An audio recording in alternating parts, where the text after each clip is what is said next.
Salutare și mulțumim pentru curiozitatea cu care ne urmăriți în continuare. Am întâlnit pe parcursul episoadelor noastre aplicații ale matematicii în diverse discipline. Fațete și capitole de matematică mai mult sau mai puțin cunoscute, interpretări filozofice, apariții literare, reprezentări artistice și multe altele. În acest episod însă ne oprim și ne întrebăm: ce este de fapt matematica? Prin prezența ei în atât de multe ramuri ale vieții noastre, fie că vorbim despre situații tehnice sau chiar în viața de zi cu zi, am putea spune, e clar că ne întâlnim cu ea la tot pasul, uneori în mod direct, alteori prin aplicații sau discipline înrudite. Acum, nu ar trebui să mire pe nimeni dacă începem cu observația că răspunsul la întrebarea propusă nu este nici simplu, nici definitiv. Până la urmă, așa cum v-am mai spus, originea termenului se găsește tocmai în Grecia antică, unde mathema însemna pur și simplu învățătură. Împreună cu cosmogonia și filozofia naturală, matematica a alcătuit primul corp de cunoștințe din cultura umană. De atunci am putea spune multe lucruri s-au schimbat, în primul rând în sensul delimitării multor domenii de studiu, subiecte și teme principale, dar și aplicații și legături cu alte ramuri ale cunoașterii. Dar este, în esența ei, matematica zilelor noastre altceva decât matematica lui Pitagora, Euclid, Brahmagupta, Jacques-Yan, Omar Khayyam și alții? Pe parcursul acestui episod vom detalia câteva dintre cele mai cunoscute puncte de vedere asupra unei descrieri ale matematicii. Cu alte cuvinte, vă vom arăta cum au răspuns pe larg unii cercetători de-a lungul timpului la întrebarea din titlul episodului. Totodată trebuie să spunem, tema episodului este una care s-ar preta foarte bine la o dezbatere, un dialog pe care ne-ar plăcea să-l avem cu voi, cei care ne urmăriți. Pentru moment puteți contribui la această discuție prin comentarii, dar vă asigurăm că în viitorul apropiat vom face anunțuri foarte importante privitoare la extinderea proiectului nostru. Începem cu una dintre cele mai populare perspective asupra matematicii, anume că ea este o știință, alături de chimie, fizică, biologie, informatică și așa mai departe. Însă chiar de la început, dacă prezentăm compania matematicii printre științe, observăm că lucrurile nu sunt tocmai potrivite. Iar dacă analizăm cu atenție situația, vedem imediat problema. Conform majorității definițiilor, o știință este o disciplină a cunoașterii umane al cărei test este experiența, adică experimentul. Altfel spus, pentru ca o disciplină să se clasifice drept știință, ea trebuie să aibă o componentă teoretică pe care apoi cercetătorii să o testeze. Această abordare este ceea ce într-un episod anterior am numit metoda deductivă, în sensul că se pornește cu o observație ce se vrea a fi generală și apoi se caută particularizări ale acesteia, adică manifestări în cadrul unor experimente. De pildă, acum câțiva ani, un concurs de fizică pentru elevii de liceu numit Ștefan Procopiu, după un fizician român născut la Bârlad și care a avut rezultate importante în fizică atomică și electromagnetism, cerea studierea efectului Magnus. Este vorba despre efectul pe care îl ia o minge atunci când este șutată sau trimisă, cum se spune, cu efect, adică o curbare a traiectoriei sale. Modul în care concurenții trebuiau să studieze acest efect era unul foarte asemănător cu metoda științifică. Li se dădeau ca indicații câțiva factori care ar putea influența efectul, precum frecarea cu aerul, viteza mingii, masa mingii, viteza unghiulară de rotație, temperatura aerului și așa mai departe, și li se cerea să se găsească o formulă prin care să se arate dacă factorii menționați influențează direct sau invers proporțional efectul sau nu îl influențează deloc. Aceasta fiind etapa teoretică, în etapa practică se testa formula găsită de concurenți în experimente. Dacă era necesar, formula se ajusta până când experimentele evidențiau cât mai fidel așteptările teoretice. La fel au stat lucrurile și cu multe teorii ale fizicii cuantice și ale fizicii particulelor.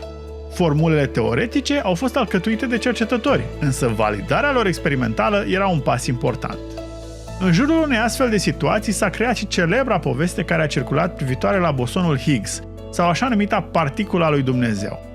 Peter Higgs a primit premiul Nobel pentru fizică în 2013, deși teoriile sale privitoare la această particulă datează din 1964. Ele pur și simplu nu s-au putut verifica experimental până atunci. Cum se testează însă matematica? Putem răspunde în mai multe feluri, care mai abstracte și care conduc la raționamente ulterioare. În primul rând, matematica nu depinde de niciun experiment. Spus simplu, 2 plus 3 egal 5, indiferent de ce s-ar întâmpla în natură sau în univers sau chiar în mințile noastre. Dar iată două comentarii posibile. Dacă pun pe masă 2 mere și aduc încă 3 mere și văd apoi 5 mere în total, nu înseamnă că am testat această adunare? Ei bine, nu, pentru că însăși ideea de număr este una pur matematică. Ce putem spune este că masa de substanță, adică cantitatea de mere, a crescut atunci când am mai adus celelalte fructe, lucru care poate fi testat experimental cu un cântar. Însă, dacă ne uităm la numărul gramelor, deja folosim obiectul matematic număr, care nu depinde de niciun obiect. Putem spune despre 2 că înseamnă simultan 2 mere, 2 cai, 2 persoane, 2 unicorni, 2 câini albaștri și așa mai departe, indiferent dacă obiectele menționate există sau nu. Alți filozofi consideră dimpotrivă că 2 nu înseamnă niciuna dintre variantele menționate, ci că este o proprietate pe care o au în comun perechile, de pildă. Regula după care știm că 2 plus 3 egal 5 este una matematică. Suntem așadar în situația în care disciplina se validează pe sine, nu dintr-o sursă externă. Circula și o glumă pe internet care spunea că nu există organ mai important decât creierul, dar înțelegerea afirmației se datorează creierului însuși. La fel este și cu matematica. Nu există niciun alt motiv pentru care 2 plus 3 egal 5 decât acela că așa a decretat matematica. Ea a definit ce înseamnă 2, 3, 5, adunare, egalitate și așa mai departe. În concluzie, matematica nu poate fi o știință deoarece ea nu este în niciun fel condiționată de natură, experiment, univers. Da, matematica se aplică în natură și invers, unele rezultate naturale au condus la teorii matematice, însă ne putem închipui foarte ușor că matematica nu s-ar schimba absolut deloc dacă, de exemplu, pe lume nu ar mai exista niciun obiect într-o cantitate mai mare decât 3 unități. Într-o astfel de situație nu am ști ce înseamnă 4 sau 5 decât din matematică. Și chiar și atunci, 2 plus 3 egal 5. În 1981, matematicianul american Raymond Lewis Wilder scrie o carte fascinantă intitulată Mathematics as a Cultural System, Matematica drept sistem cultural. Cariera de matematician a lui Wilder a fost una destul de prolifică, activând în special în topologie. În jurul anilor 1940, Wilder devine interesat de filozofie și antropologie. El studiază și colaborează cu antropologul Leslie White, ale cărui teorii privitoare la evoluția culturală a societății sunt referințe respectate în domeniu. Wilder începe să-și pună întrebări privitoare la activitatea umană de a face matematică și cum se încadrează aceasta în viața culturală a unei societăți. De aici, cartea menționată. În această secțiune vom prezenta, deci, câteva dintre ideile lui Wilder, iar concluzia pe care vă putem spune de la început este că matematica poate fi privită și ca o activitate culturală. Corpul cunoștințelor matematice nu diferă cu mult de corpul cunoștințelor literare, muzicale, istorice și așa mai departe. Altfel spus, fondul cultural al unei societăți include sau se aseamănă izbitor cu fondul matematic al societății respective, chiar și când vorbim despre societatea ca abstracțiune, adică umanitatea. Ideea de bază ar fi deci aceasta. Chiar dacă matematica în general este o activitate independentă de natura umană, ea este totuși practicată numai de oameni, cel puțin din câte știm, iar prin aceasta nu se poate să nu fie influențată de caracteristici, factori și activități profund umane. Iată în continuare o parte din argumentele lui Wilder. Cultura se construiește gradual, evoluează din credințe, păreri, studii, fapte, realități și influențe. În primă fază pot exista doar câteva persoane care să aibă opinii sau chiar cercetări diferite asupra aceluiași obiect. În timp, cu cât apar mai multe astfel de persoane care fac și schimb de informații între ele, eventual unele dintre ele mai și publică viziunea asupra conceptelor respective, se ajunge treptat către un fel de echilibru, în cadrul căruia opiniile, cercetările, credințele nu mai evoluează simțitor, chiar dacă nu au neapărat o omogenitate sau o unanimitate.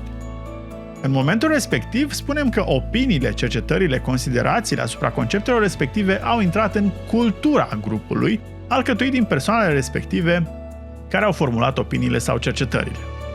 În același timp, aceste informații se pot și transfera către alte cunoștințe, moștenitori, etc., astfel că informațiile ce țin de cultura unui grup nu sunt în niciun caz statice.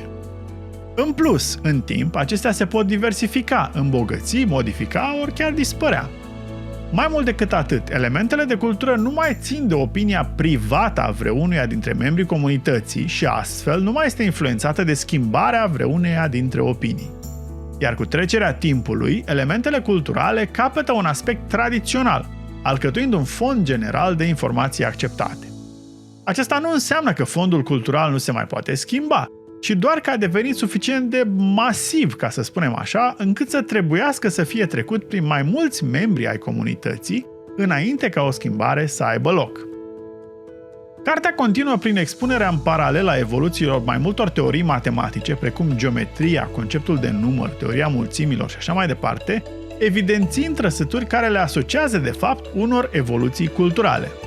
În total, este o lectură remarcabilă pe care vă recomandăm călduros și din care extragem doar un pasaj privitor la influențele externe asupra evoluției matematici.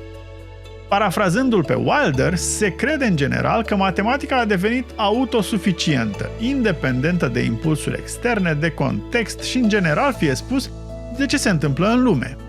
Însă este totuși adevărat că mai multe impulsuri externe au avut și încă au o influență importantă asupra dezvoltării matematice.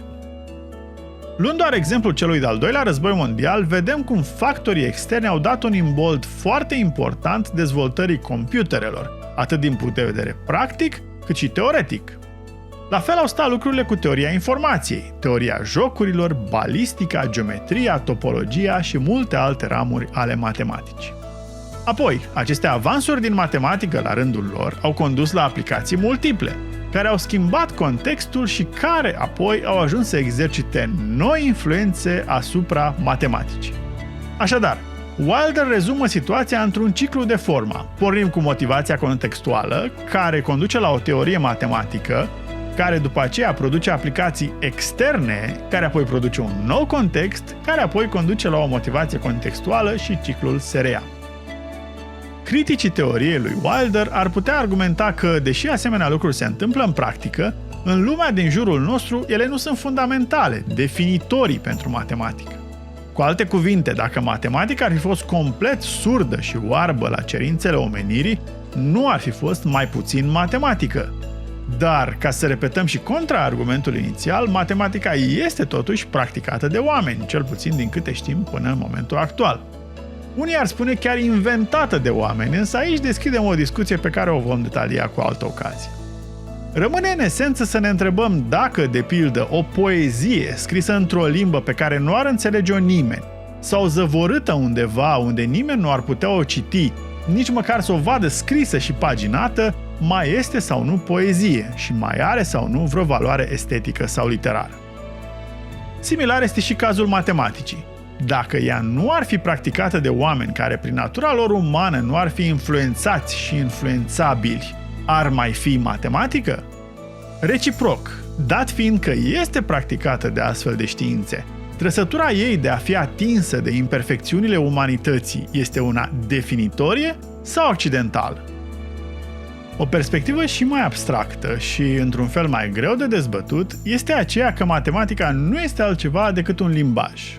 Unul dintre cei mai importanți filozofi ai limbajului, austriacul Ludwig Wittgenstein, a scris mult pe această temă și lucrările sale sunt unele dintre cele mai importante asupra subiectului.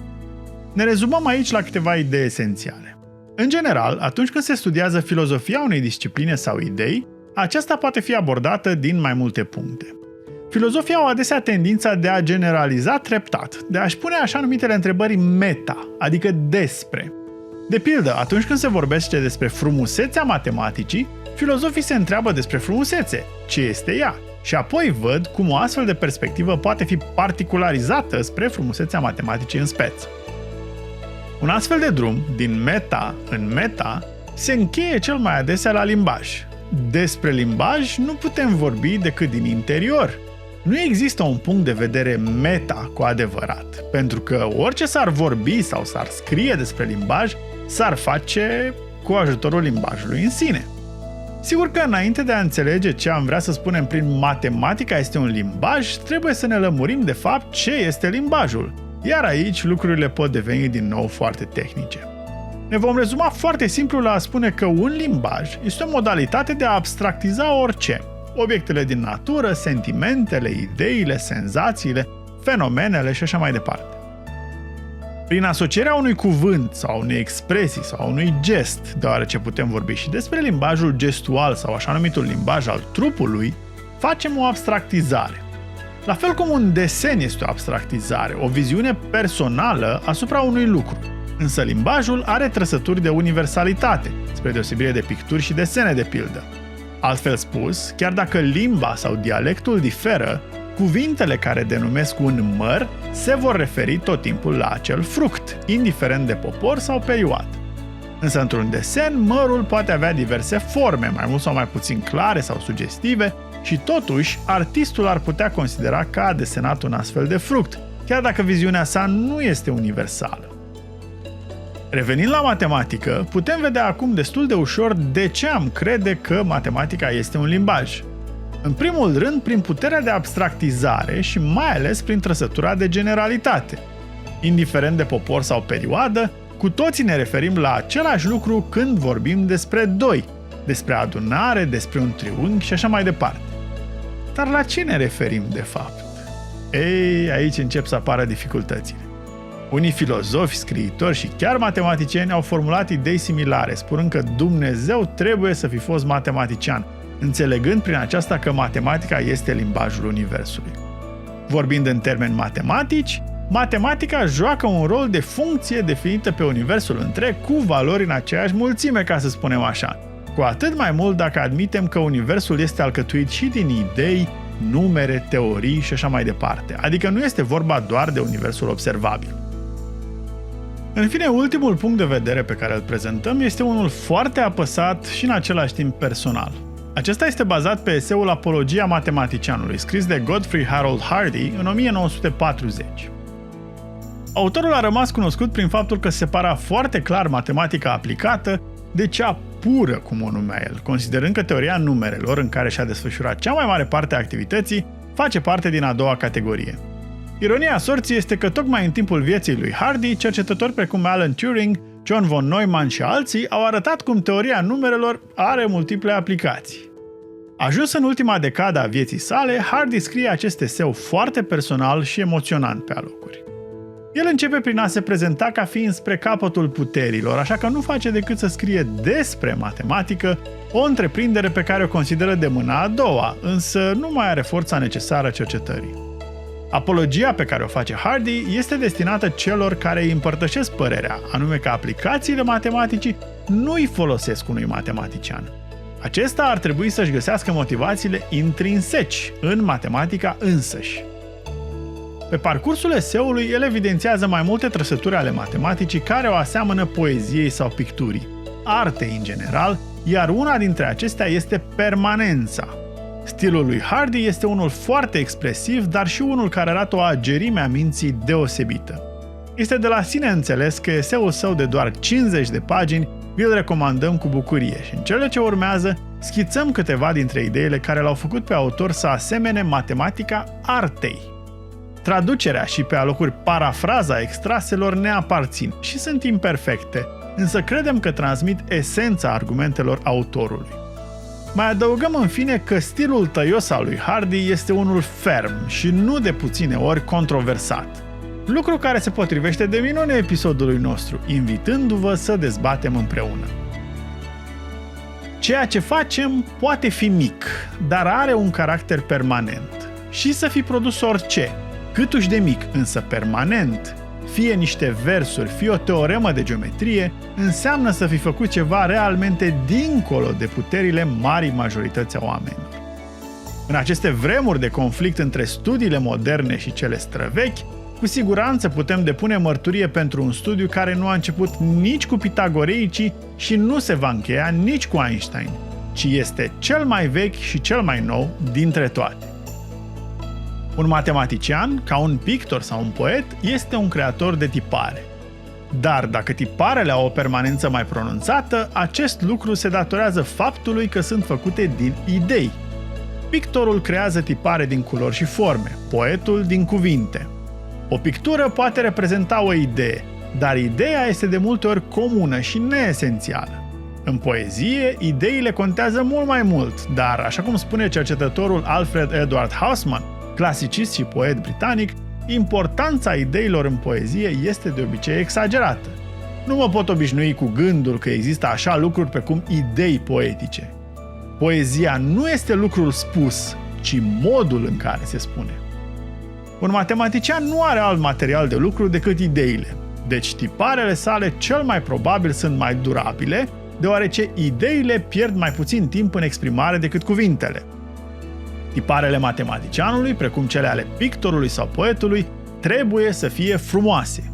Ideile, ca și culorile și cuvintele, trebuie să se îmbine armonios. Frumusețea este primul test. Nu există loc permanent în lume pentru matematica urâtă. Iar aici trebuie să comentez asupra ceea ce Whitehead a numit monomania rezervată doar câtorva excentrici din fiecare generație. Ar fi destul de greu de găsit un om educat care să fie insensibil la aspectul estetic al matematicii. Poate fi greu să definești frumusețea matematicii, dar la fel stau lucrurile cu orice fel de frumusețe și asta nu ne împiedică să o recunoaștem. Și fiindcă am ajuns la această ultimă secțiune a episodului să vorbim despre frumusețe și cunoaștere, precum și despre contribuții personale în această direcție, încheiem cu un citat extras din Jurnalul unui om dezamăgit din 1919, scris de Wilhelm Barbeyon, pseudonimul britanicului Bruce Frederick Cummings. Deși e o mare realizare să fie adăugat fie și o iotă sau un vârf de ac la suma cunoștințelor omenești, este un lucru încă și mai măreț să-i fie adăugat un gând. Cel mai bine este ca omul să încerce să fie și poet și naturalist. Să nu fie prea naturalist, pierzând astfel din vedere frumusețea lucrurilor, sau prea poet, astfel încât să nu înțeleagă ori măcar să nu perceapă frumusețile ascunse care se arată doar observatorului atent. Acum, fiți curioși, puneți întrebări și exersați-vă mintea. De exemplu, scriindu-ne ce credeți voi despre ideile expuse în acest episod. Ce este pentru voi matematica? Care dintre punctele de vedere menționate se apropie cel mai mult de convingerile voastre? Haideți să învățăm împreună, discutând.